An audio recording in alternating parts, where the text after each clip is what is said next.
Oke. Kemudian ini untuk penanya ketiga yang beruntung.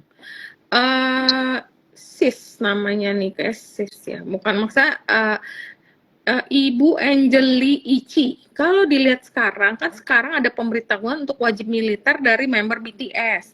Apakah hal ini berpengaruh besar terhadap perusahaan, apalagi artis awal yang Jadi diusung adalah gini, BTS? ini pertanyaannya bagus banget. Saya juga ditanya bukan cuma satu, sampai petinggi Alfamart, Indomart nanya. Saya cerita gini ya.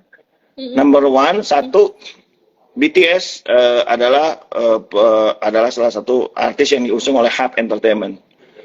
Mereka pertama kali BTS wamil itu harga sahamnya turun, Ibu. Saya ngomong ya, turun. Justru Hype Entertainment orangnya sangat pintar. Mereka manajemennya sangat pintar dan mereka sangat integrated. Mereka menyatukan 7 orang itu dalam waktu bersamaan. Ketika manajemen mengumpulkan bersamaan, harga saham Hype naik. Kenapa naik, Bu? Tadinya turun, Bu. Pertama kali umum wamil turun. Ketika dibilang bareng, kenapa? Karena biasanya kalau artis dulu kayak EXO atau Big Bang, Super Junior atau apa, mereka kalau wamil tuh beda-beda. Mereka jadi ada yang tahun ini, tahun akan datang, 2 tahun lagi. Akibatnya, jadi kalau vakumnya itu beda-beda, maka orang itu bisa vakum 5 tahun sampai 7 Oh, tahun. malah lebih kurang banget. Karena Hype Entertainment sangat smart. Daripada beda-beda, gua gabung deh jadi satu. Bareng-bareng 7 orang ini 18 bulan ikut wamil. Dengan wamil itu, maka mereka akan keluarnya bareng, Bu. Selesainya bareng. Dan mereka sangat entertainment sekarang dan dulu beda. Mereka sudah siapin video, teaser, produksi, film A, film B, solo A, solo B. Mereka udah siapin semua, Bu. Jadi sebenarnya pada saat mereka wamil, mereka sudah ada paket rundown yang mereka akan jalankan dalam 18 bulan terakhir. Dan kedua, MMI itu tidak mengikat pada artis, tapi kita mengikat pada manajemen dan pemilik IP-nya. Yang mereka punya ada second brand, second layer, second group, dan juga mereka punya cadangan-cadangan. Contohnya dari Hype ada Seventeen. Itu mereka udah provide, Bu. Dan itu tidak hanya satu aja, kita udah provide yang berbagai macam. Jadi kita sangat stable dan tidak hanya satu entertainment. Tadi kita bilang kita ada hak-hak dari entertainment company yang ada di Korea. Oke, oke, menarik. Nah, kemudian nih ada juga pertanyaan jadi RZL Rafli, aduh namanya susah. Untuk perjanjian antar mitra, kan hingga tahun berapa? Terus apakah perjanjian tersebut bisa Jadi diperbarui atau tidak?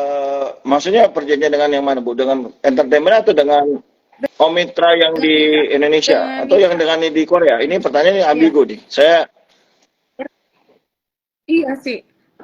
Dia cuma bilang hanya dengan mitra ya. Berarti kita asumsi adalah mitra yang ada di Indonesia oke. sebagai mitra Jadi dagang, Pak, memang kalau kita perjanjian ambil kita kalau asumsinya. HBPL biasa eksklusif 5 tahun, Bu. Which is kita masih lama Oh, oke. ya. Dan akan diperbarui per periode. Bahkan kalau yang di Indonesia sendiri misalnya kayak Alfamart itu per tahun. Tapi mereka ada komitmen MOQ yang mereka harus penuhi. Jadi secara sales kita terjamin. Dan kalau kita tidak dicek dulu oleh pihak OJK, oleh IDX, kita tidak akan di IPO. Kalau kita hanya setahun atau setengah tahun, nggak mungkin kita bisa lolos ke bursa. Karena bursa sendiri memproteksi investasi dari publik ya. Mereka sangat menjaga dan mereka pasti awalnya sudah pasti due diligence dari segi legal kita. Apakah sustainability kita akan ada, report kita akan ada, kita punya keuangan akan aman, itu pasti sudah dicek. Tapi di sini pun saya tegaskan lagi bahwa kontrak kita rata-rata antara 3 sampai 5 tahun, Bu. Paling cepat 2 tahun. Tapi mereka secara komitmen, kalau kita punya komitmen itu baik, SLR kita baik, dan kita inovasi, itu Iya, selalu diperpanjang sih, biasa juga gitu, Bu. bagus. Oke, oke, menarik. Dan ini menjadi penanya kelima yang beruntung mendapatkan goodie bag dari PT MMIX ya. Ini yang paling gampang namanya, cuan saham Indo. Bagaimana cara Pak Mengki hingga bisa berinovasi dengan cepat nih? Gimana nih Pak caranya kok bisa sih inovasi cepat dari yang masker, terus Bapak langsung lihat ada peluang untuk IP, bisa bikin roti lah, kopi lah, sampai skincare yang lagi booming. Nah, itu kan gimana nih Sebenarnya bisa kita secepat udah ada itu? roadmap, Bu. Kita ada roadmap yang kita gak reveal semuanya. Jadi kalau kita untuk punya strategi marketing atau sebagai salah satu perusahaan yang inovatif, kita sudah ada bank of idea yang tinggal kita realisasikan. Itu hanya kita reveal sedikit karena memang kayak tadi Bu, sebenarnya artis mana yang kita lagi mau deal, tempat mana yang kita deal, yang sebagian itu kita masih simpan Bu. Jadi untuk bilang kenapa cepat, sebenarnya bukan cepat Bu, itu udah we do our research and development ya berapa tahun kemudian. Kalaupun ini hanya kelihatannya sudah cepat, itu hanya realisasi dari rencana kita sebelumnya. Termasuk kita lagi ngomong kosmetik, kita sebenarnya sudah lagi mempersiapkan konser. Cuma kita masih off the record, Bu.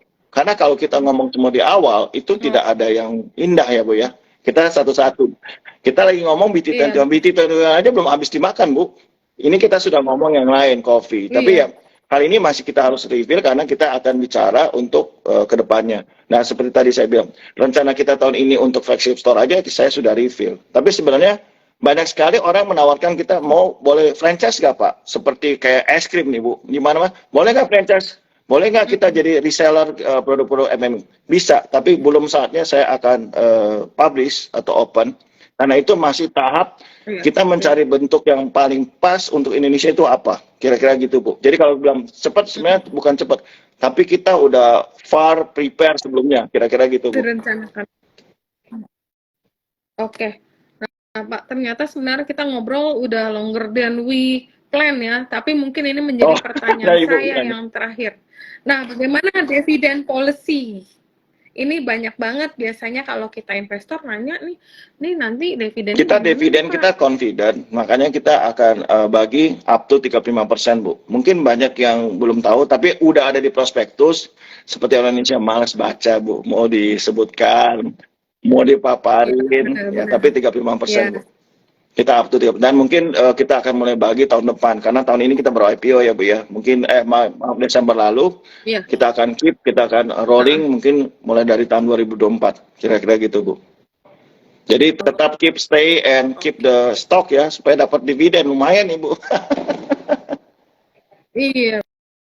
Dan mengikuti perkembangan K-pop karena semua kan K-pop itu yang sebenarnya tagline kita, bahwa di kita punya annual book and report book kita juga akan kita tagline-nya itu, karena tanpa sadar kita sudah memakai barang-barang K-pop dan kita sudah dengar dari teman-teman kita, cuma kita jadi cowok malu Bu, nggak mau ngaku kita beli barang K-pop Bu, sama juga gitu ya.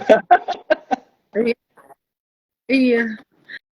Oke, sebenarnya sih pertanyaan banyak banget ya. Cuma memang aku milih yang kira-kira sangat menarik dan kira-kira yang memang agak memang saya juga perlu tahu nih mengenai kayak perjanjian mitra segala macam.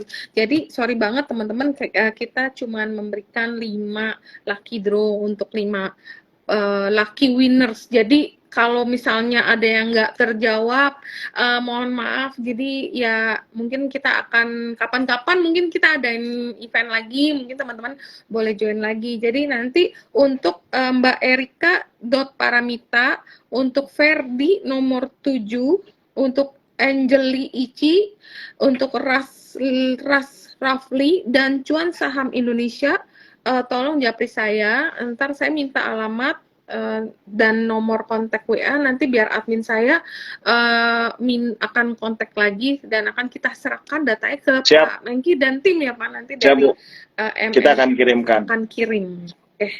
Oke. Pak, mungkin kasih closing statement nih Pak untuk teman-teman semua di sini. Baik, thank you Bu Rita dan teman-teman. Pertama, kalau kita memang memilih suatu perusahaan memang tidak mudah.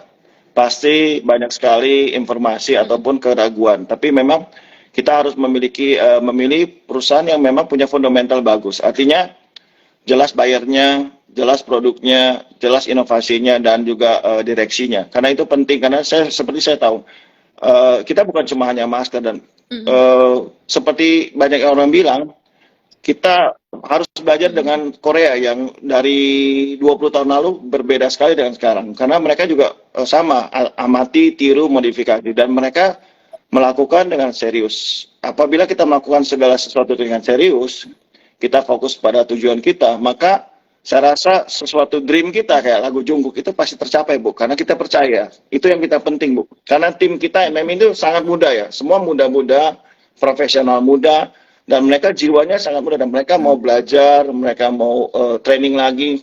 Dan dunia Korea ini atau K-popnya tidak mudah, terus terang tantangannya mudah. Dan dunia yang kita dalami juga tidak mudah. Mulai dari beauty product, skincare, sampai F&B, dan lain itu sangat-sangat perlu pendalaman. Dan ya, saya titip pesan ke generasi milenial, jangan putus cepat menyerah dan keep going, keep dreaming, but you have to believe and do it. Do it ya Bu, cuan ya Bu, do it ya. Kita harus do it ya Bu ya. Iya. Thank you. Amin. Amin. Amin. Amin. Thank you. Oke, oke. Oke, Pak. Sama-sama. Thank you banget waktunya.